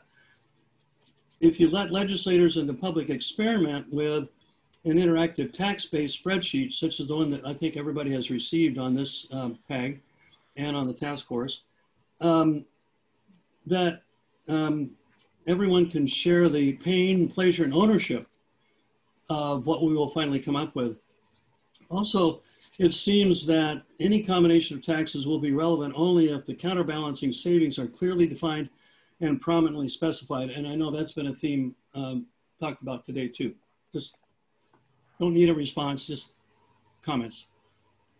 Thank you. Warren? Yeah, I'll just say quickly, I did send out a report which was not apparently, did not apparently reach everybody, but it has actually a lot of information about some of these distributions. I did want to just say one thing about the taxes under immediate proposal. And I think it has to be recognized that a tax on payroll is a tax on wages, whereas a tax on income is on wages plus non-wages. So if you propose any kind of a tax that includes both, you're actually taxing wages at a higher rate, which will continue a trend. I track that the rate of employment versus contract employees has changed about 15%. We've lost about 15 million jobs as employers shed employees and prefer contract workers, and the contract workers also benefit. But if we want employment, we really need to have a same tax that applies to both all the way up and down, the same rules for both wage and non-wage income. Thanks for your consideration. Bye. Thank you, Warren, and I'll make sure to distribute your comment and upload it to the websites as well.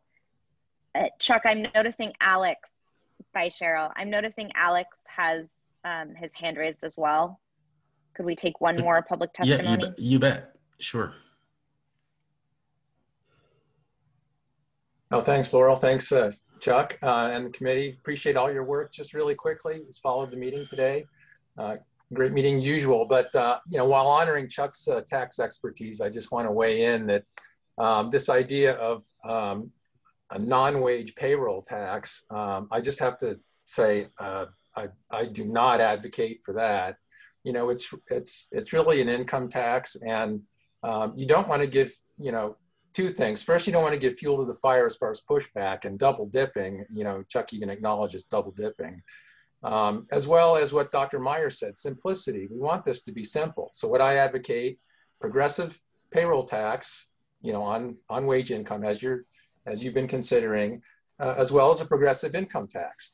If you need more revenue, a revenue source, like Dr. Meyer said, I would look to say a corporate income tax, which we really haven't discussed, and we're at historically low levels for corporate tax.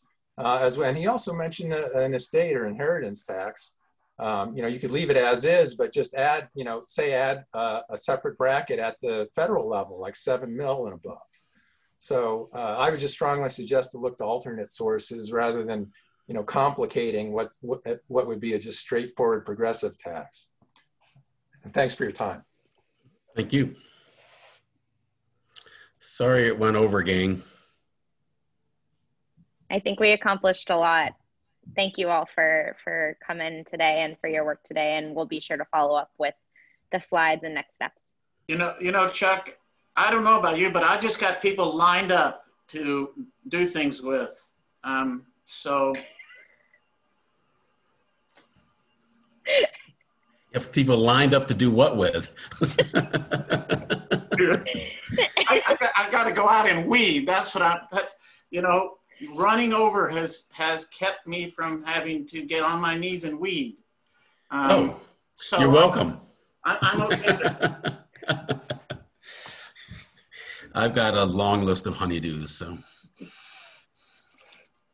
So you'd rather get in the weeds in this meeting than your garden. There it is. Dwight brings it home. All right, folks. Thanks, All everyone. right. Thank you. Take care. Bye. Bye.